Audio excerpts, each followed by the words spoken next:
everybody. Today I have the pleasure of being joined by Thomas Keefe, who has a very emotionally charged documentary coming out on February 12th on demand titled Bullied. How are you today?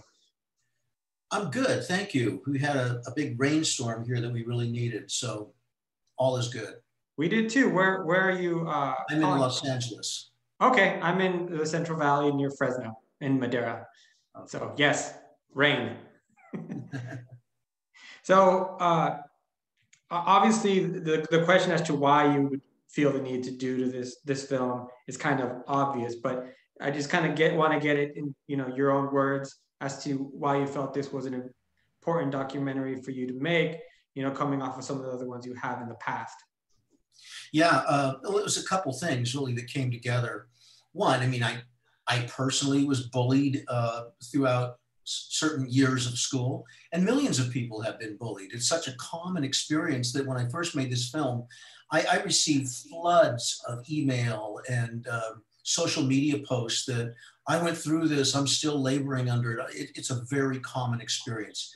Second, I met Kirk Smalley, who's the very first person that audiences see in the film. Mhm. And he runs the organization Stand for the Silent. And his son committed suicide after harrowing bouts of bullying when he was 12 years old. And after that interview with him, I walked away realizing that I needed to make this into a standalone film. It was such an important issue. And the more I learned about it, the more I learned, this is urgent. This is something people are worried about. Parents are certainly worried about this. And so I need to make a film that doesn't just document the horrendous nature. I've seen other documentary films that do that they're sort of exploitative of the sensationalistic parts of it. But I wanted a film that also helped direct people to solutions. And that was important to me. And about the last 20 minutes of the film does exactly that. Actually, I think that your film does a really good job at showing the problem first off, and Right. showing that it's not just a matter of somebody getting necessarily hit. There's psychological issues that come with from social backgrounds, just growing up. The way your brain works. Then there's the past administration. There's just so much that entails why somebody would be bullied that if you don't put those pieces together first, it's going to be very difficult to find a solution. So my question is, how difficult was it to put all that together? Because you have a vast amount of information in a short amount of time, and I thought you did great. I wanted to first, like you just said, I wanted to impact the audience that this is a serious problem. And so I've had audience members tell me when I was doing the festivals, wow, the first 15, 20 minutes are hard to watch. Yeah, there is that element. So I wanted to make that point. But, I'm a scholar. I teach at Cal Poly Pomona. So I come from that perspective. And so my first instinct is to reach out to the experts in this nation on bullying and let's get them into this film because they're the ones that have longitudinal studies. Those are the ones that have empirical research that can show us here's what we can do to help solve this problem or at least mitigate the problem. So it's always sort of the approach I take. And so it's a combination. There's an emotional punch here, and I think it's needed. And there is an academic approach here so that people can understand what to do. Parents all over this country write to me and they're afraid. Their kid goes off to school and they come home and they don't say anything. It's very common for kids who are bullied not to say anything to their parents, but their behavior starts to change. They start to see that they're being more withdrawn. They're not speaking. They're spending many hours in their room alone. And just things like, and parents oftentimes don't know what's happening. So I thought this film could be a help to them as well. It's interesting to say that because I have a 10-year-old daughter. And I think one of the impacting things that you guys said in the film was the fact that, there's sometimes they're not clear signs. They're not like you're just saying right now, they're not going to talk, not going to mention it. But the fact of the matter is it's happening. Or even if it's not happening, they're watching it. I know Yep. another thing that impacted me about the videos that you guys showed was not just the people who were the attackers, but the people who were just standing by. Right. One of my one of the people in the film who's a scholar at the University of Loyola said, bullying is a social event, that it happens in groups is the way he put it. And you have the bully or bullies, and then you have this audience that's sort of looking at it and taking pictures of it and filming it with their cell phone so they can put it, and it becomes this social event. The bullies themselves get social capital out of this. They think, you know, the friends think they're cool, that they have power. So they're actually gaining from this. And then the audience, you know, is there is sort of like the fans in the audience that are cheering them on. It should be said too, though, that when I've done a lot of interviews about this now, and a lot of times, besides the counseling that is needed for these kids who are bullied, we need to get the people who are bullied into counsel. I'm sorry, that are bullies into counseling as well. A lot of times they're being bullied at home, and then they go to school and they start taking it out on other kids. So they are walking around with a lot of problems as well. So, you know, there's a lot of need to go around right now, a lot of counseling needed for kids, and you know, including the bystanders. I mean, they're growing up in this social media culture where everything is meme worthy. Everything's an opportunity to post something and get a lot of likes or something like that. So it's toxic. It's a very toxic, and I'll be very frank, it's coming out of 4 years of a bully president who set the tone, who modeled this kind of behavior for others to emulate. Well, your film set did it right by you're posting different quotes from different people in media, singers. You have sports people in sports. You have, like you said, the president. You have, and then the worst part is, would you agree with me that this is probably the worst that bullying has ever been, just because of how easy somebody can get away with it via the internet, and it's Yeah, something that wasn't possible before. no, it's a great point. When I was young, when I was their age, bullying was face to face in some school, you know, hallway or something like that, or in the locker room. Today, it's all over social media. It's cyber space bullying, as it were, and so kids can't escape it. They don't have a safe place.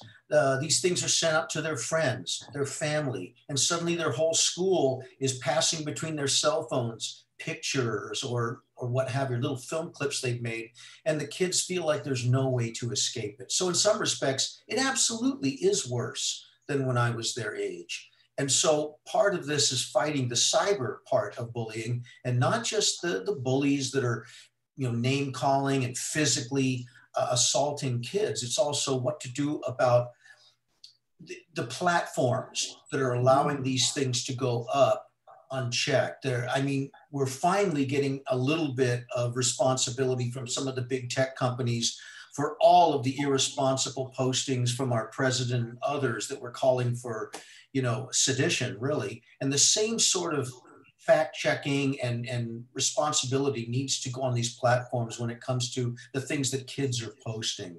They're posting awful things about other kids that are going out to their entire schools. And so a child feels overwhelmed and as though there's literally nowhere to hide. With all this negativity about bullying, one of the important things that you guys talk about are the new teaching methods to prevent it, because obviously just punishment doesn't necessarily isn't effective. But can you talk about some of the things you learned about the ways that some school districts are teaching kids at a younger age?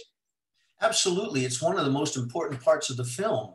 For years, the policy was zero tolerance. And so if a child was thought to be bullying another or doing any, really, it was all sorts of behaviors, they could be expelled, and they'd be expelled very quickly, and they'd go into the system. And it was sort of the pipeline to prison program. It doesn't work. It doesn't mitigate bullying. It doesn't change the bully, of course. They end up being hardened criminals if they go into the criminal justice system. So, yes, this is not necessarily a new program, but bringing social and emotional learning into the class curricula has proven all over the world, not just here in the US, to greatly reduce the cases of bullying. Example, Cleveland Unified School District, about 8 years ago, instituted Social and emotional learning, the bullying episodes have gone down fully 1/3 since they did that.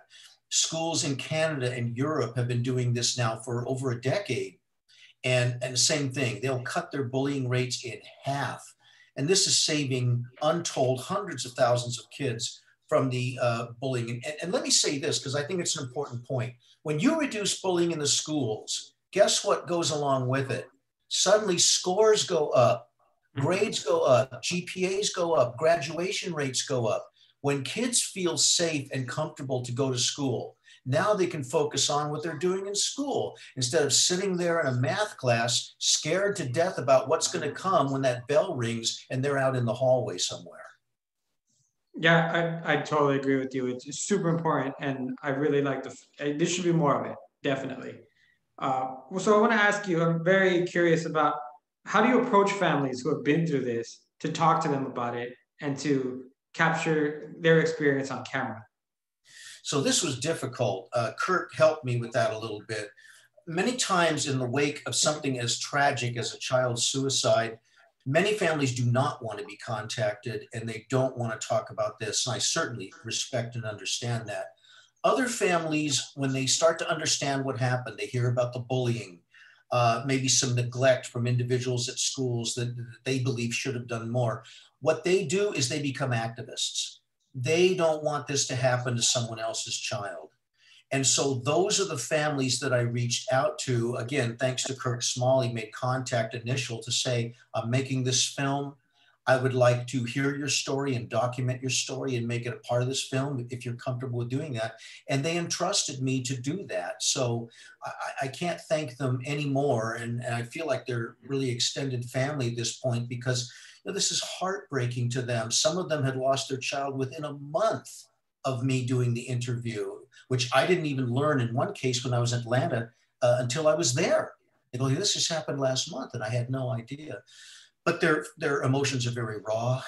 I think a lot of people can relate to them and have empathy for what they're going through, even if one hasn't gone through the identical thing. So I took it with great caution, with sensitivity. I formed questions, that I thought they would respond to positively. And they're really interested in, we've got to end this. That's what they'll say to me. We've got to end this thing, this bullying thing. We've got to, get on top of this and end it. I don't want anyone's kids to go through, anyone's family to go through what we went through.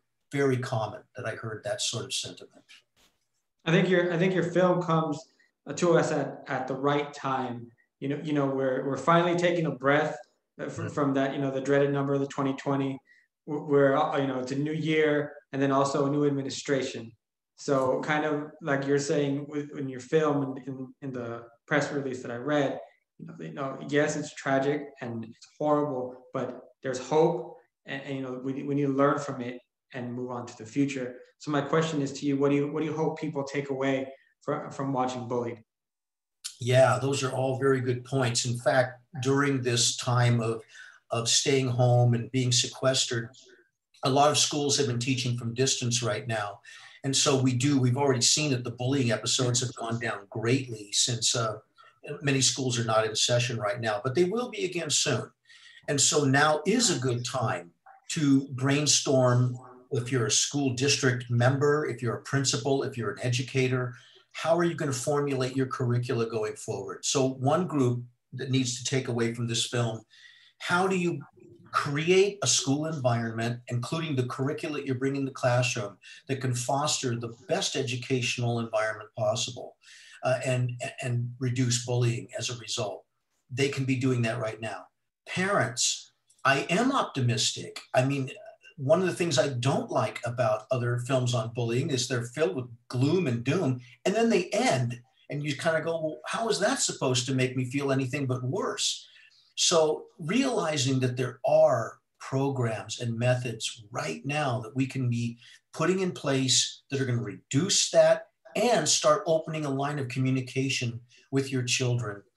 As we said earlier, kids will clam up about this. They won't talk about this. So what one person said, and this young woman in the film was in a suicide pact with two of her girlfriends. She did not do it and the others did. And she said, I was paralyzed in fear. She says, what you have to do is summon up the courage to reach out to somebody you trust and tell them what's going on, right? Tell somebody what's going on so you can get the conversation started. Once you can do that, you know, there are counselors in place, and every school needs to start thinking about not bringing guns into the school, but bringing counselors into the school. Because there are lots of kids dealing with mental health issues, that are dealing with stress, all sorts of things like that. You start dealing with those things, you get happier, healthier kids, you get better schools. And here's the last thing I'd like to say on that. I know I'm being long-winded, and I apologize. No, you're good. Okay. This generation is not my generation. They are not their grandparents. This is a much more progressive generation. They're open to things like empathy and compassion and having that kind of relationship. The whole Trumpian notion of, you know, you got to bust balls or something like that, that's not where these young people are coming from. So I am very optimistic that we're looking at a better future for these issues, not a worse future. Trump and his ilk, they're dinosaurs of the past, and hopefully, you know, they go away. And a new age of empathy and compassion and kindness and caring becomes part of society, not just part of schools, but a part of politics, a part of business. I know it sounds crazy because politics and business is thought to be, you know, sharks in the water, you know, but, you know, I think even in business, you have more of a cooperative team building sort of environment in business now, not the Trumpian, you know, top down, I say this and you jump. So I think things are changing for the better, and I think that's only going to continue. I'd have to agree with you. Thomas, thank you so much for your time. I appreciate it. If there was one number that really impacted me was, correct me if I'm wrong too, it's a little bit over 3,000 suicide attempts a day.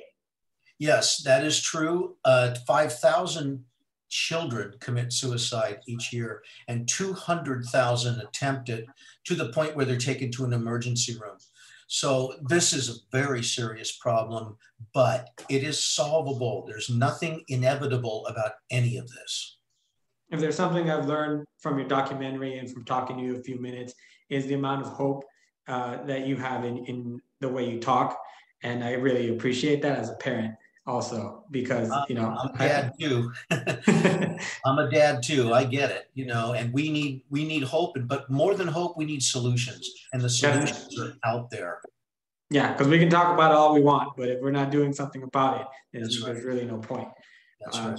Thank you so much for your time. Again, Bullied, February 12th on demand. Make sure to watch it. It is impactful, it is informative, and you know, it can change a lot of lives. Thanks, Emmanuel. Appreciate it. I hope you have a good one and stay dry. Yes, sir. Take care. Take care.